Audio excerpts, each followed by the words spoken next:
It wasn't until morning that Skylar returned, prominent red marks on her neck, and a scent of pleasure clinging to her. She linked her arm through mine, saying that Apex work had been too exhausting last night, and today's team-building event required family members. I am bringing my brother, she said. I had never heard her mention a brother, but when the doorbell rang, it was Chad, the delivery driver I had seen with my own eyes the night before. He was wearing knockoff designer clothes, sunglasses perched on the tip of his nose, chewing gum, and acted like he owned the place. Chad saw me and sneered, "Skylar, your brother's quite the fatso, isn't he? With a physique like that, aren't you afraid he'll die early from chronic health issues?" Skylar pushed him. "Stop it. Gym memberships are expensive. He's not like you. He can't afford it." As she spoke, she playfully pressed the muscles in his arm. I didn't say a word. Skylar didn't know that I was fat because 4 years ago, she had a sudden onset of aplastic anemia and desperately needed a match. I didn't hesitate to donate my hematopoietic stem cells to her. I had 7 injections of hematopoietic stimulants, and the side effects completely disrupted my body's metabolism. In just 1 year, I went from 165 pounds to 240 pounds. She lived because of my blood, yet she found me repulsive. The elevator doors slowly closed, enclosing her and Chad's intimate silhouettes inside. I returned to the house and called home. William picked up. "Brother, I am divorcing Skylar." I paused. "The sooner, the better." There was a moment of silence on the other end. Then Eleanor's voice came through. "Finally came to your senses. Henry has disliked her for a long time." I lit a cigarette and nodded. "Yeah." As the smoke dispersed, I looked at the ceiling and felt that the house was somewhat unfamiliar. I sat in silence for a long time, finally beginning to pack my things. I opened the wardrobe, and it was filled with her clothes. My belongings were haphazardly stuffed into a corner by her, but when I opened a drawer, I saw a shoebox, a pair of limited edition sneakers. At the time, Shed scoffed, thinking I was too uncouth to appreciate fine things, and wouldn't let me buy them. Yet now, they lay there quietly. I took them out, and something inside me stirred gently. Our 5th anniversary was in a week. Could it be that she actually cared about me too? There was one thing I had never told Skylar. My family's assets exceed 100 million, with 5-star hotels located all over the country. It wasn't that I loved being low-key, but my parents didn't approve of her. They said her eyes were too sharp, her heart too calculating, and all she talked about during our courtship was money. Back then, I was defiant. I moved out and cut ties with my family. I didn't believe she was that kind of person, and I wanted to prove them wrong over time. So I hid my cards, drove a cheap car, and transferred all my assets to a friend's name. I pretended to be just an ordinary working man. I had planned to take her to Apex on our 5th anniversary. With just a word from me, she could reach the top floor office and sit in the president's chair. I wouldn't let her suffer the injustice of marriage, affecting a woman's career advancement. But just as I was hesitating, Skylar called my phone. She imperiously said, "Did you see those shoes in the drawer? It's my brother's birthday today. Bring them over to me, quickly." The tiny flicker of hope that had just appeared was instantly extinguished. I just felt naive and foolish. I had actually held on to hope for Skylar, thinking she would prepare an anniversary gift for me. I put the shoes in the box and got into my car. I didn't announce myself. I just went straight upstairs. Skylar didn't know that the Apex where she worked was owned by William. No one could stop me. I went directly to the lounge on the top floor, and saw Skylar leaning in Chad's arms, both deeply kissing. The colleagues around them were laughing. My face darkened, and I demanded, "What are you doing?" Skylar calmly sat up from his embrace. "Apex is playing a fake couple team-building game. Don't make a big deal out of it." Before I could speak, Skylar's colleagues surrounded me. "Skylar, who's this fatso? You have friends like this? Doesn't seem like you." Skylar smiled. "Don't misunderstand. This is my cousin from out of town. He just came to the city for work, and I helped him find a delivery job, so he's just dropping something off." Everyone burst into laughter. "Oh, so he's family. Ha ha ha. Skylar is so kind, bringing your poor relatives to see the world." Skylar walked over and snatched the shoebox from my hand. "All right, you've delivered the shoes. Now hurry up and leave." I didn't say a word and turned to leave. That evening, as I was about to turn off the light and go to sleep, my bedroom door opened. Skylar, who had been sleeping in a separate room from me, unexpectedly walked in, holding a cup of hot milk. I glanced at her but didn't take it. She casually placed the cup on the bedside table and sat down beside me. She cajoled, "Don't be mad about that small thing earlier today, that's just the Apex culture, there's nothing I can do." I remained silent. She sighed, "You know how hard it is for a woman like me to climb the ladder at Apex. If I don't flatter my superiors and get along with my colleagues, how will I get promoted? Listen, I am preparing a big project, and whether I get promoted depends on this one. Didn't you always say you loved me? Then endure it for me. What's a little inconvenience?"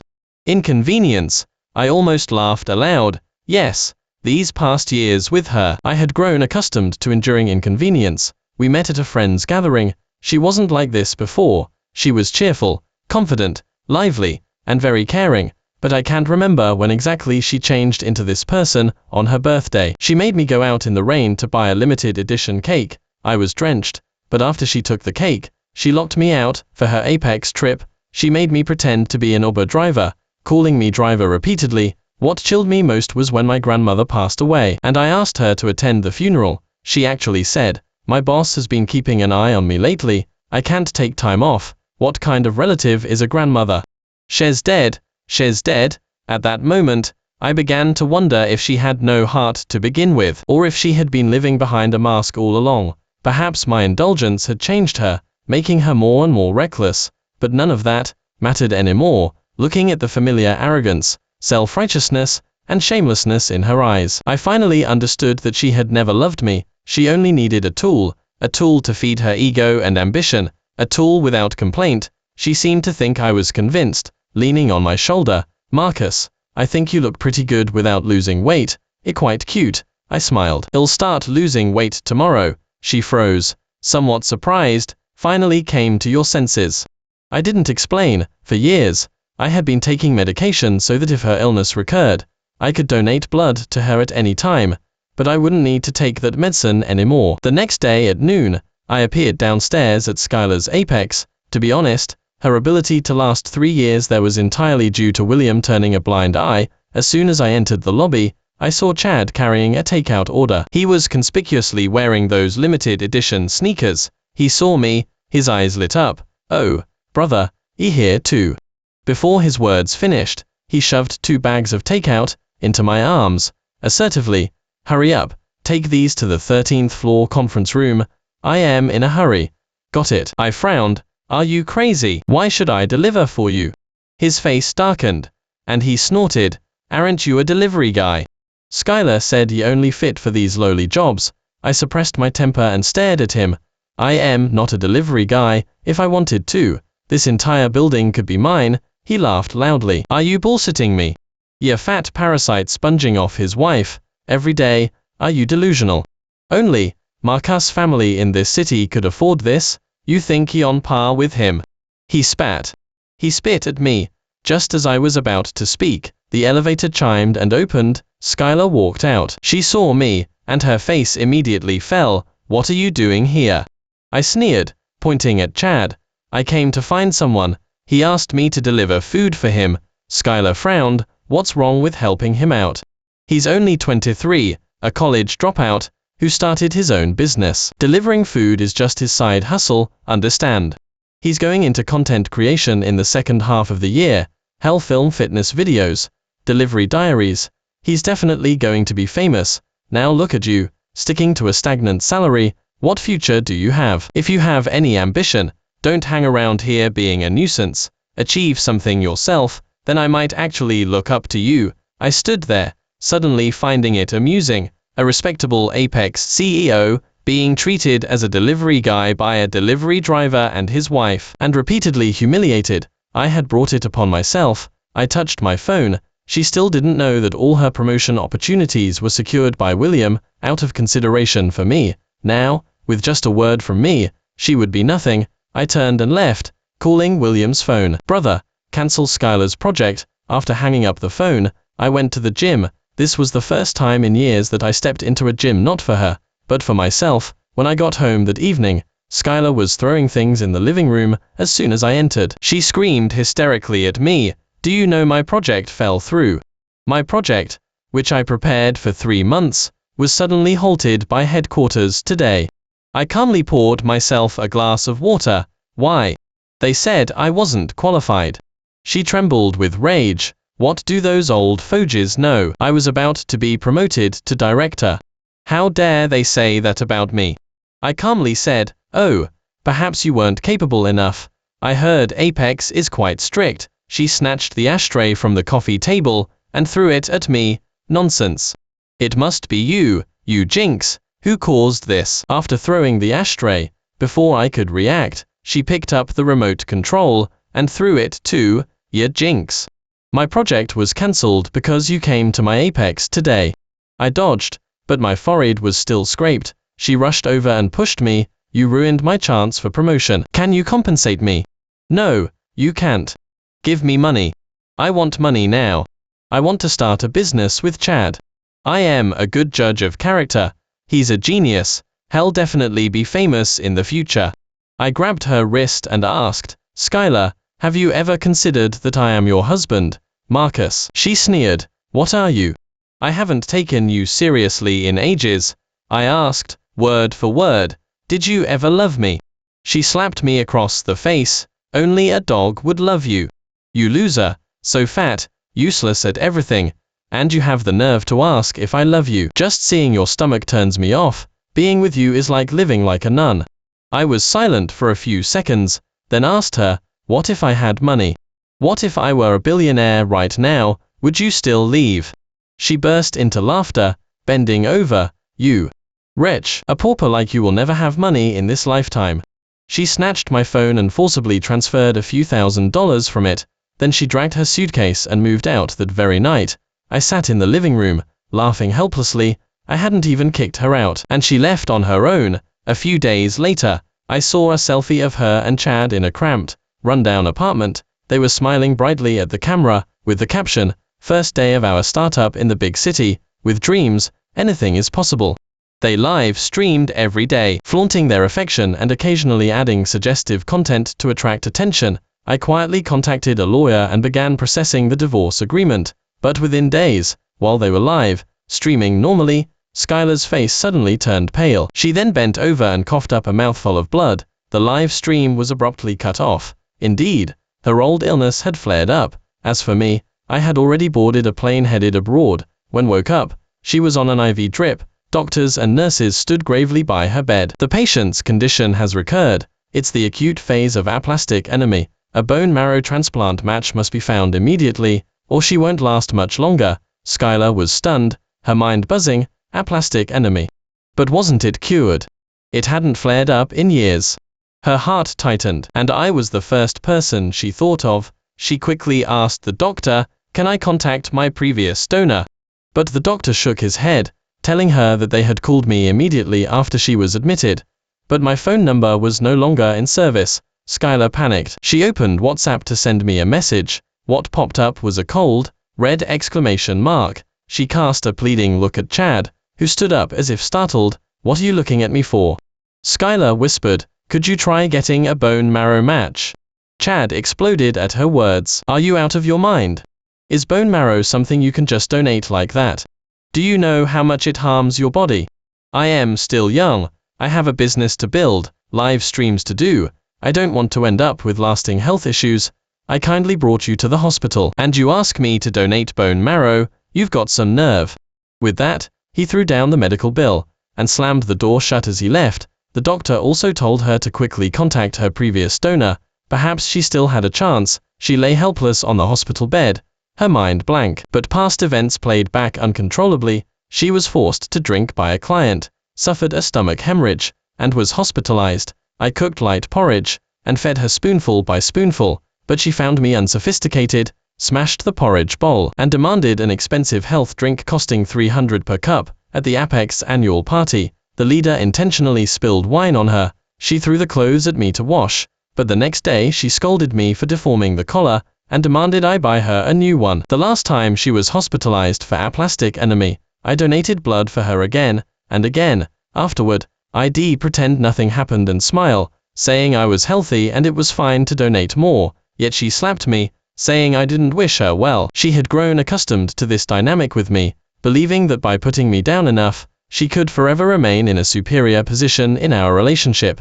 But that's not how human relationships work. Memories flooded her like a tide. She remembered my last question to her, "Did you ever love me?" She had slapped me then. Thinking back now, that slap felt more like it was aimed at herself. She couldn't reach me, and the hospital couldn't find a suitable match. Once her condition stabilized slightly, she had no choice but to be discharged and go home. Before, I used to personally drive her everywhere she went. Now, she had to take a taxi home by herself, but as she entered the building, she saw the luggage she hadn't taken with her last time thrown outside the door. She froze, quickly tried her key to open the door, but it wouldn't budge. She pressed the doorbell, and the door finally opened. Inside was a housekeeper, cleaning the house. I had already cancelled the lease for this apartment. If she had arrived a few days later, her suitcase would have been sent back to Pine. The housekeeper glanced at her. "Miss, the lease here has been terminated. Please take your belongings. You can leave now." "You? What do you mean? Who are you?" Skylar stammered, trembling. "This is my home. Where's Marcus?" The housekeeper handed her a document. On the first page, divorce was prominently displayed. "Mr. Marcus instructed that you are not allowed to step through this door again. All your personal belongings have been packed. The marital assets have been handled without dispute. Please sign this document and cooperate with the notary public to complete the process as soon as possible." Skylar was stunned. "Marcus, he wants to divorce me." "No, impossible. He's just angry. He wouldn't divorce me." The housekeeper remained silent. "I won't sign," she cried hoarsely. "Tell him, I won't sign." She dialed that number again, but the automated voice message was still the same. "The number you have dialed is not in service. Please check the number and try again." Meanwhile, I was at a gym in Los. I had decided to return to my former self, the person I was before I was so unfairly treated that I lost myself for someone else. I ate high-protein meals, controlled my carbs, went to bed before 10 p.m., woke up at 6 a.m., working out, training, running. Someone asked me if I had gone through a breakup. I smiled and said, "No, I am just finally free," but only I knew that I was reclaiming every inch of myself from her grip. As I came out of the locker room, my phone screen lit up. A WhatsApp message popped up. It was from Sage. My high school classmate. Sage, a Harvard School graduate, was now a attending physician specializing in hematology at a renowned hospital in California, focusing on our plastic enemy. She was a year younger than me in school. Many people pursued me back then, but she was the quietest. She never confessed, never disturbed me, just quiet, steady care. I knew she liked me for many years, but I didn't want to get into a relationship during college, and after graduation, I married Skylar, so I stopped giving anyone hope, including her. "Sage, are you still in Los? Can we meet?" I replied, "Okay." We met at a quiet Japanese restaurant. Sage wore a white shirt and a charcoal gray wool coat, looking beautiful and capable. She had changed, and yet she hadn't. We chatted and caught up. She took out a file folder and handed it to me. "A few days ago, our doctors back home received a patient's case with acute aplastic enemy. Her condition you should know." I lowered my eyes to the stack of papers. A familiar name leaped out. Skylar. Doctors have compassionate hearts. Healing the sick and saving lives is their duty. And I had been a successful match for her. All it took was a signature, and I could save her life. But I didn't. For a moment, I worried that Sage would look down on me, thinking I was unkind and unjust. I took a sip of the bitter alcohol, and confided in Sage about my experiences over the years, losing myself after marriage, being drained, being used. The more I spoke, the hoarser my voice became, and my hands unconsciously clenched my pants. Sage didn't say anything. She just tapped the back of my hand, gesturing for me to look at her. Then, she slowly lifted the hem of her shirt. On her pale abdomen, an old, grotesque scar was starkly visible. I was stunned. "What happened?" Her voice was soft. "Do you remember our reunion 3 years ago? That night you drove me home, and we talked a bit more in the car." My heart jolted. "Skylar tracked you. She thought you were cheating, and she rushed to my apartment building in the middle of the night. She accused me of seducing you. I lived alone, and she pushed me down and stabbed me with a fruit knife, right here. I didn't call the police. I didn't want to make things difficult for you." My body tensed, shivering with cold. I desperately recalled the details of that day. Skylar coming home late, acting coy to make me comfort her, repeatedly confirming that Sage and I hadn't said anything flirtatious. I was even happy then, thinking she was jealous. I murmured, "Why didn't you tell me?" She shook her head. What good would telling you do? You loved her then, donated blood for her, kept your identity hidden for her. You loved her with all your heart. I knew telling you would only cause you more pain. Maybe you would have even hated me. I gripped the edge of the table tightly, something inside me burning fiercely, guilt, shame, and overwhelming rage. Skylar had not only drained me, but also harmed an innocent person. Sage had endured it for 3 years just to avoid putting me in a difficult position. I looked at her, and for a moment, I truly wanted to cry. In this world, some people wear the guise of love, while executing the most malicious schemes, and there are always others who, in the most humble corners, silently watch over with kindness and patience. She was the former, Sage, the latter. I finally understood that all those years, I had loved the wrong person. Sage, I began, my voice barely audible. She smiled and interrupted me. Let's eat first. Is still training. Don't go hungry. I nodded, but I had already quietly made a decision. Skylar, I won't save you again. Your life is yours to deal with, and misfortunes never come singly. When went to the hospital again, the doctor clearly told her she was pregnant. She didn't close her eyes all night, holding her stomach, tossing and turning, thinking, this child cannot be without a father. But I had cut off all contact information with her. She finally managed to get my contact information through my old friends. When she called my phone, I was planning a new project. The phone rang several times before I finally answered, annoyed. Skylar's trembling sobs came from the other end. Marcus, it's me. It's Skylar. I was expressionless. Is there something you need? She paused, then spoke. Marcus, I am pregnant. It's your child. I didn't speak for a long time, not because of shock, but because of the absurdity. She had no regard for logic. She herself said she wouldn't let me touch her. She complained I was fat, that I smelled bad. I coldly said, Skylar, have you forgotten what you said? Every time I tried to get close, you either cried or cursed at me. You said you had a cleanliness obsession, that I was presumptuous, that I was harassing you, that I was vulgar and presumptuous. We've been married for 5 years, and you never truly let me have you. Tell me, how would I have had the chance to get you pregnant? Did I impregnate you with thin air? Silence fell on the other end of the phone. I didn't say anything more to her. I simply hung up the phone and blocked her number. But the news of her pregnancy immediately reached Chad. Chad specifically rushed to her apex, carrying a bag of supplements and a full set of prenatal vitamins. Skylar, I heard the news. You're pregnant. I already told my parents that you'll definitely bear a healthy grandson for the Miller family. Look at the Miller family. I am the only male descendant. Walter is over 80, and he's been eagerly waiting for a great grandson. You've truly done a great service. Skylar's face turned ashen, and she repeatedly said she had aplastic anemia and couldn't have children. Chad's face darkened. What do you mean you can't have one? What era is this? Medical technology is so advanced. Besides, even if there are risks, you have to take a chance. You're carrying the Miller family's flesh and blood. Do you think the Miller family's lineage is something you can just cut off? Skylar was scared to tears. Huddling against the wall, Chad's attitude grew even more aggressive. Just behave. I'll call Walter soon. Our whole family will take turns looking after you, making sure you eat well and sleep soundly. Just lie back and give birth to the child. Just then, HR brought Skylar's termination letter. Skylar stared blankly at it, as if she couldn't understand, or refused to. She asked HR, who told you to fire me? The HR person's tone was ordinary. It was the CEO's decision. Who is the CEO? The HR person looked up at her. Our CEO, Mr. Marcus. Mr. Marcus. Her fingertips began to feel cold. The husband she had verbally abused, the man she had never even looked at straight, was the CEO of this apex. No. She mumbled to herself. He's coming to fire me himself because he still has feelings for me. He's testing me, waiting for me to apologize to him. It must be. She convinced herself, lost in her imagined warmth. For the next few days, she waited downstairs at Apex every day for me.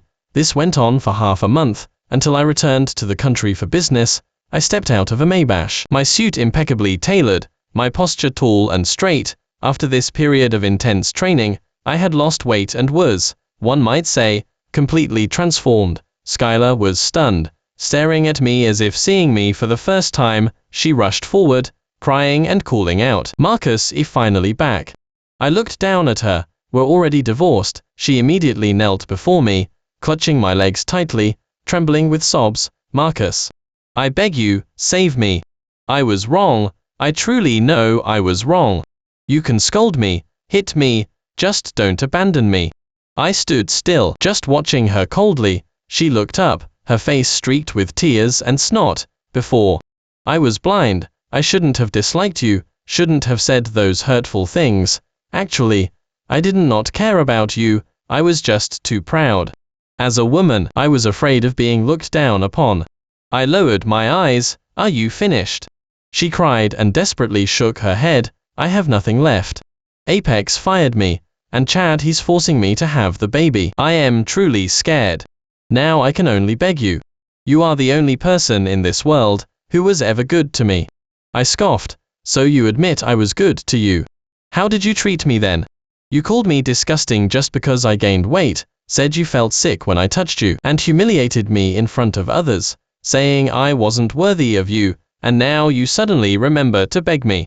She couldn't utter a word, crying even harder. I looked down at her. "Do you know why I gained so much weight? It was a side effect of the medication I took to donate hematopoietic stem cells for you. You were right, my fat appearance was indeed disgusting. I despised it myself. So, Skylar, I won't make the same mistake again. You're on your own now." I pried her hands off my pant leg, and left without looking back. I didn't just return this time to handle Apex business. It was also time for Sage to meet Eleanor and Henry. Eleanor liked her instantly, holding her hand, and asking her a million questions. Henry maintained a calm exterior, but he was happier than anyone. He glanced at me. "Lost weight? Good." Halfway through dinner, Henry received a phone call and told me, "I ordered a few bottles of wine. Go open the door. It's just arrived." I opened the door. It was Chad. He was wearing his delivery uniform, his collar soaked with sweat, his hair disheveled. He saw me, froze for a moment, and his face turned ashen. I remembered. His live stream startup had failed, and had slunk back to delivering food. I smiled. "Did you forget to say something?" He gritted his teeth. "Enjoy your meal." I pulled 2 bills from my pocket, and dropped them on the ground. He lowered his head, not speaking. I smiled. "Pick them up, that's my respect for your labor." He gritted his teeth. His face contorted for a moment, but he still squatted down and picked up the money. I patted his shoulder. "Keep up the good work. Delivering food is decent. And the Mr. Marcus you admire is inside. Do you want to say hello?" His eyes were filled with hatred.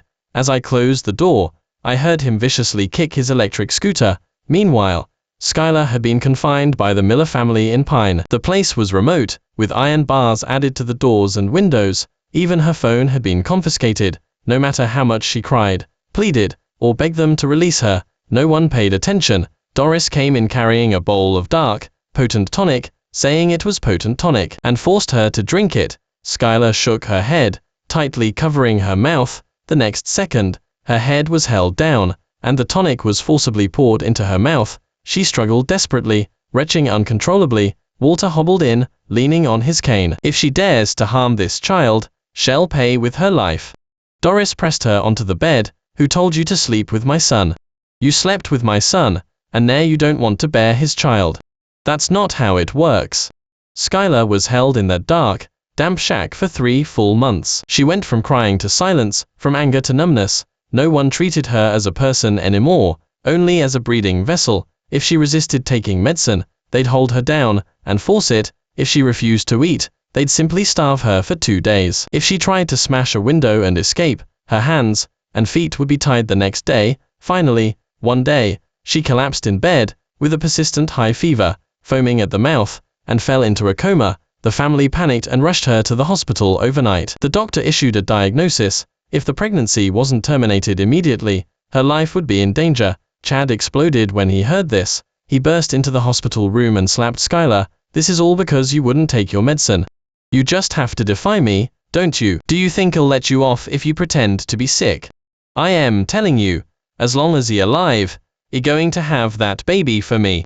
A nurse stepped in to intervene, saying, "We must operate as soon as possible, or it will be too late, and her enemy can't be delayed any longer. A match and transplant are required." The family wasn't giving up. Skylar's parents stumbled into the hospital. They wept inconsolably. clutching their unconscious daughter. They knew the only possible way to save Skylar now was to find me. The next day at noon, I had just finished at the gym with Sage and was about to have lunch when my phone rang. It was an unknown number again. It was Skylar's parents calling. I had met them once, the year we got married. That day, her father never once looked me in the eye. Even when I performed the gesture of respect, he didn't reach out to receive it. He only said, "Our has never known hardship since childhood," but he thought I didn't know that Skylar was from a small town, and didn't even touch a computer until college. At the dinner table, they spent the entire time either praising how excellent Skylar was or subtly mocking my unstable job and low income. Skylar sat beside them, simply smiling with her head down. Back then, I was young and stubborn, believing that relationships were between two people, unwilling to easily give up a marriage over a cold reception. I was terribly mistaken. Even after I donated blood to her, Doris still made sarcastic remarks, saying I had ulterior motives, only wanting to use the marriage certificate for promotion and a raise. Ridiculous. Now, they had called. On the other end of the phone, her mother finally spoke. "Mr. Marcus, I know we were wrong before, and said many harsh things to you. But now, we truly can only beg you." I remained silent. "Skylar Shez barely hanging on. The doctor said only you can save her. Shez unconscious now, her blood type is rare, and the hospital can't find a suitable donor. She truly knows she was wrong now, and she has truly got her comeuppance, the person she wronged most in her life. But no matter what, you were once husband and wife, it's a matter of life and death, child." Her father also interjected on the phone, "We're old. I beg you, please save her." I smiled. "Now you decide to ask for help." They fell silent. A muffled sobbing could be heard on the other end of the phone.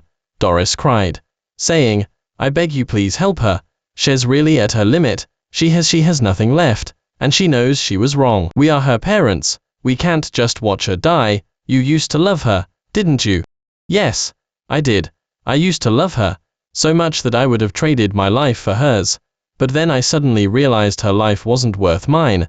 I handed the phone to Henry, who immediately spat. I asked Sage to arrange a physical examination for me. The results showed that because I had donated blood for Skylar so many times in the past, my body was no longer suitable for blood donation. This wasn't an excuse, it was the truth. I stood before Skylar and told her this in person. Her lips trembled. But I think it should be fine, right?" I smiled. Even then, she still prioritized her own life over mine. She had never changed, only now, her expression had changed, replacing her former arrogance with humility. But at her core, nothing had changed. She was still the same Skylar, who only took things for granted. Sage also came to her bedside and explained all the possible scenarios of aplastic enemy leading to death. She exaggerated the facts, frightening Skylar almost to the point of collapse. The fact that we didn't report her for intentional harm was my last act of mercy. After returning from the hospital, I began preparing for my wedding. Yes, I was going to marry Sage. We didn't have a grand wedding. We only invited our closest family and friends. That day, she wore a white dress and smiled gently. As I watched her, I knew I had finally found the right path. Later, Sage became pregnant, and at the same time, I also learned of Skylar's death. She passed away in a small hospital, with no one by her side. Liver and kidney failure. Aggravated enemy. As for Chad, a month after Skylar's death, he was in a delivery accident, hitting his head on the curbstone, his brain splattering. Their final fate seemed like a cruel joke. And me. I sat on my balcony, watching my son chase butterflies in the garden, and Sage sat beside me, gently holding my hand. The wind was gentle, and the sun was bright. I was so grateful I had met the right person. I hadn't been tracked by hatred. Instead, I had moved on, into happiness. Skylar and Chad, they were ultimately dealt with by fate. I hadn't laid a hand on them, but it felt as if destiny had delivered justice on my behalf. I raised a toast to destiny, and to every step I had taken forward.